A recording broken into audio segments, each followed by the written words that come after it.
program to close your high schools. And, of course, in closing the high schools, they told even the so-called citywide high schools, what they call the magnet schools like Dunbar. As I talked to Roger Shaw when he was the principal at Dunbar, who they told him he couldn't have no more than 600 students in Dunbar. And then they come in and say, well, due to the fact you don't have enough students occupying your buildings, we're going to have to close your buildings down, or we're going to have to put some other schools inside the school with your school, which creates organized chaos within your schools, as they did with schools such as what's the school that our sister Dr. Stith was at? You know what I'm talking about. Not Chickapin, because I was there when they closed Chickapin in Winston. They came with that program, which was called Middle School Choice. And it wasn't a choice and it wasn't an option.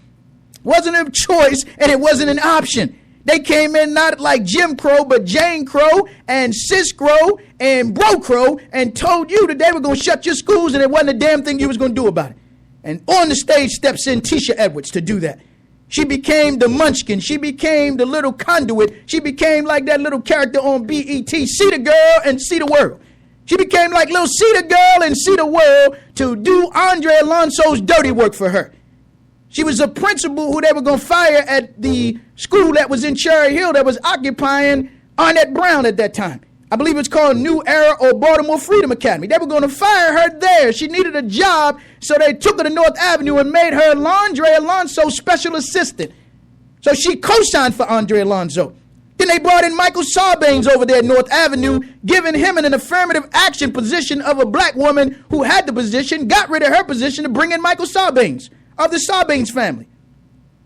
This is what's been going on, bringing in these neophytes who don't know nothing about education, but they know about business and they know about cutting and gutting and destroying schools. Many of them attended private schools. Then got you arguing back and forth about Tisha Edwards and what kind of person Tisha Edwards is. Ask the principals like Dr. Wilson what kind of person she is, if he's honest. Ask Tim Dawson what kind of person she is, if he's honest. Ask the parents at Chickapin, the parents at Winston, the parents at many of these schools that they come in and closed.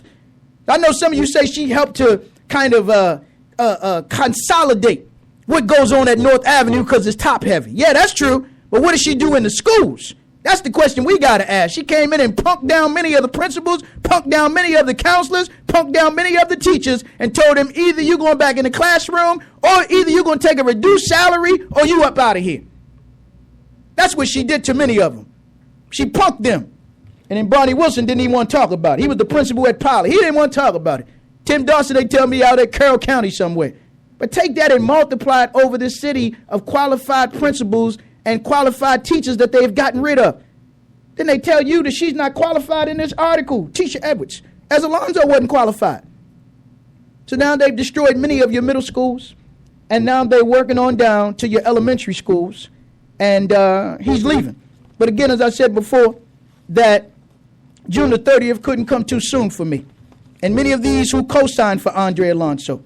Neil Duke co-signed for Andre Alonso. Neil Duke's job was to do as Brian Maher's job was to do. Neil Duke, who, again, came from this law firm, Olander. I'll give you the rest of it because I know him and know him well. I see him.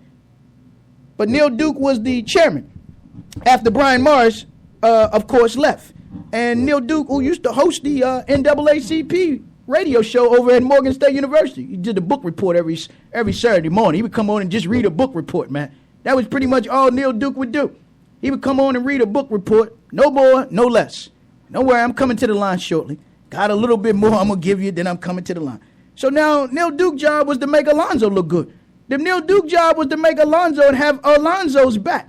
Regardless of what Alonso did, regardless of what he did to his boyfriend, regardless of what he did to qualified principals, regardless of what he did to counselors, regardless of what he did to teachers, regardless of what he did to students, Neil Duke's job was to have Alonso back by any means necessary. And I don't know if he had it in another way, but let me keep going. Let me keep going here. As we're talking about your big jabroni, as we're talking about the Fonz, as we're talking about Andre Alonso, and some of those who co-signed for him. So I got to put my brother out there, Dr. Andre Bunley. He co-signed for him. If I can keep it real, I ain't seen Dr. Andre Bunley stand for nothing since he stood for himself to run for mayor. If I can just kid, I say that out of love. I ain't seen him stand for nothing else.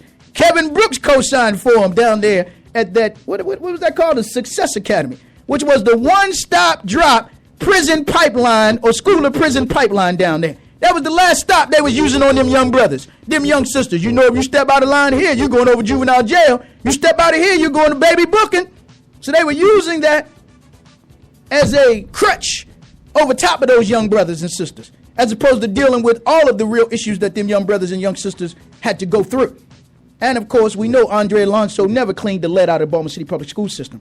So don't let anybody say they care for your children. Michael Sarbanes, them fake white liberals from the Open Society Institute, the Fund for Educational Excellence, Baltimore Community Foundation, what's his name on there? Westmore or Lesmore. These foundations from the Bill and Melinda Gates Foundation that's giving money, the Thalheimer Foundation that's giving money. It's about 9 to 12 of them that gave money to break up your high schools and close your high schools, and they're still giving money to the Baltimore City public school system.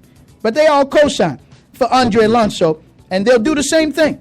They will do the same thing for Tisha Edwards, because her job is to continue shutting down your schools, continue, as they call it, mainstreaming or streamlining North Avenue, and, of course, consolidating more of your schools, man. And not listening to what the parents want, because every meeting I went to, from the facility solutions to, again, the so-called middle school choice options, parents said we don't want our schools closed. But they go through the meetings, they let you have your say, but at the end of the day, they're going to have their way. And this is what we've seen. But all of this, again, as I said before, could have been stopped some time ago if parents would come to meetings, if parents would stand up, and then those who really know what's going on, slow it down and explain to the parents, explain to the teachers, explain to the principals what's really going down. Oh, one other person I forgot that co-signed was Jimmy Giddings. Just got to put it out there, with the head of the principal union. Jimmy Giddings, head of principal union. The two Golden Girls, Loretta Johnson and, what's the other one name? Loretta Johnson. I know I got a name written down here. But Johnson and, what's the other one? What's the other old? Marietta English. Marietta English has been his partners in crime as well. Just got to put it out there. Toby Goodwin and Ralph. And, of course, as I said before, when I was at North Avenue, had my confrontation with Andre Alonso, that it was, of course, Norm Coleman who stood there. He saw it go down. Officer Hillary Artillery was threatened. You better not write that report up and say that Brother Muhammad was in the wrong and Alonso was in the right. Toby Goodwin, no doubt, confiscated the videotape, along with Ralph, as it was later shared with me, by some good officers. But, of course, they're only good if they stand on truth. Not come in the dark, but stand in the light, man. Stand in the light. For some of you that I know. But, of course, they didn't want to admit that Alonso was in the wrong when he tried to confront Brother Muhammad about the things I talk about on my show about him. I said to Alonso, if you want to come on the show with your boyfriend or toy friend, you can come on the show. We can talk about it here. We can talk about it there. We can talk about it anywhere if you want to talk about it. But I said, where I'm from, we don't let nobody ride up on us, glide up on us, and slide up on us, especially no brokeback, Alonso. Especially no brokeback. That was the night or the day after they had just voted to close 5 middle schools. Can you imagine if more of our people treated them that way? Can you imagine if more of our people said, no, I don't want to shake your hand. I'm going to treat you like a Chinese. I'm going to treat you like them Filipinos treat you. I won't even bow to you. I'm going to treat you like they treat you, Alonso. You imagine if they closed 5 schools in the Jewish community, the Jews would be running to Alonso, that big Cuban from Cuba. You think they'd be running him, want to shake his hand? No, he disgusts me for his policies. Not just the physical disgusting me, but his policies toward our people. Closing historic black schools, man. And then busing your children. Busing your children across parts of the city that you don't even go to. But because they poor and black, they think they can get away with it, man. That's just crimes against our people. So I'm happy to see him go. But as I said before, whatever doesn't come out in the wash is going to come out in the rinse. It's all going to come out about why he really leaving. But let me go to this clip as I think. Black Agenda Report talking about not just Andre Alonso, not just talking about the Baltimore City public school system, but all of this emanates from Washington, D.C. All this emanated with George Boy Bush. All of this emanates and continues under President Barack Obama and his Secretary of Education, Arne Duncan, who's supposed to be speaking at Morgan. Who's supposed to be speaking at Morgan for what? He's a criminal. He's a criminal in terms of his policies toward blacks around this nation right now. Toward brown folk, red folk, yellow folk, poor white and working class white folk right now. But let me go to this clip from Black Agenda Report from my brother Bruce Dixon talking about just that. Because these are criminals, man. And one thing you don't do is embrace the criminals, but you report these criminals for their crimes against our people. So let me go to this clip. Then we'll come back in, open up the lines, take your thoughts, questions, comments on the real reasons that Andre Alonso, the big jabroni, the Fonz, the real reason while this big jabroni is on his way up out of here. And as I said before, that June the 30th couldn't come one day sooner to see him leave. And of course, when I see him leaving, it's not a sad day. It's not a sad day. I'm kind of happy, man, to see, of course, again, the chickens come home to roost. The roosters come home to crow and everything else regarding Andre Alonso and his crimes against our people, his crimes against our children, his crimes against our women, his crimes against, again, educators in the city of Baltimore. And I remember when, after I had my little confrontation, they said they were going to try to ban me at North Avenue. Now, you know, I was waiting for that. But this has been Andre Alonso using these same bullying tactics, as I was told he used against one of his sisters. Sent her a certified letter. Sent her a certified letter to tell her she couldn't come to a school board meeting for 30 days, man. I said, well, where are these brothers that be talking about they going to stand up for black women? Where are these brothers that go down there and say, you and what army's going to keep her up out of here? If there was a time to go to jail, if there was a time to put a toilet at North Avenue, if there was a time to talk about moving on him, that would have been the time to stand up for a sister who right to speak, the right to exist and persist and resist them kind of actics and tactics by Alonso. And I wish they would have tried to stop me. I was waiting for them to try to stop me from coming in the building. But it didn't happen. But again, as I said before, when I see him leaving, I'm not sad. It's a happy day. It's a happy day to see Andre Alonso on his way up out of here. But he leaves as the highest paid superintendent in the history of Baltimore City, along with your highest paid, previously highest paid police commissioner, and of course the maniac in Bielefeld, in Frederick Bielefeld. And who's next? Maybe the highest paid fire chief, maybe the highest paid fire chief that never saw a row house till he got the Baltimore clack. Could he be next? But again, as I said before, I'm kind of happy, man. It's a happy day to see Alonso is finally on his way. But his crimes, the question will be, is his crimes irreversible?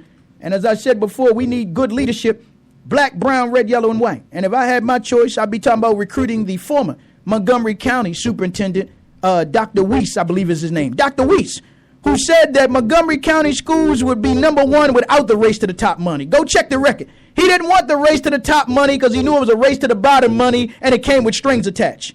And he's still working. He's still existing. He's working with, I think, the junior achievement or principal achievement program in Washington, D.C. But we need to open it up. Not nationwide, but we can look right here in this region and find somebody who's qualified, quantified, sanctified. You don't have to have no damn special waiver like they're trying to give to, again, Tisha Edwards or little Sita Edwards from BET. They want to give her a waiver, but yet when it comes to teachers, they tell your teachers you can't get no waiver. You better get that credit you're supposed to have, or you up out of here. Now they make waivers for the Filipinos. They make waivers for whites that don't live inside the city limits, that don't live in the state limits, and everybody else. They make waivers for Alonso, waivers for Copeland. So that's why they call them CEOs, because they're not qualified to wear that title as superintendent. Here's a man in Dr. Weiss who is qualified in Montgomery County. But let's see if they open it up to somebody like that, man. Or will they only want you to keep Tisha Edwards so she can continue cutting and gutting through the Baltimore City public school system regarding what they have done to school systems and school system employees in the state. But let me go to this, again, clip from Black Agenda Report. Then we're going to come back in, as I said before, open up the lines. Take your thoughts, questions, comments. It's not long, maybe about 3 minutes long, talking about, again, from race men to debase men. Obama, who's at Morehouse, and did y'all read about them 3 or 4 football players? They said they raped that young girl that go to Spelman. I'm going to see if that's going to be talked about by the news media. But Obama's at Morehouse, and of course Duncan is coming to Morgan in the poorhouse right now. Morgan in the poorhouse. But let me go to this clip, and then we'll come back in. Open up the lines, take your thoughts, questions, comments, so we wrap up the day. 410-761-1592. A good friend in Atlanta observed that when President Bush used to visit, his email inbox would be flooded with alerts and notices about vigils, picket lines, and demonstrations. But when the current president comes to town, there's nothing. President Obama will punctuate the commencement at Atlanta's Morehouse College next week. The only ripple that's made news is whether some preacher who criticized the president for not making enough black appointments to elite high offices should be allowed to set foot on campus that weekend. Commencement week, Morehouse officials solemnly say, is about the graduates, not about the politics. At Morgan State University, another historically black institution of higher learning in Baltimore, Obama's basketball buddy and Secretary of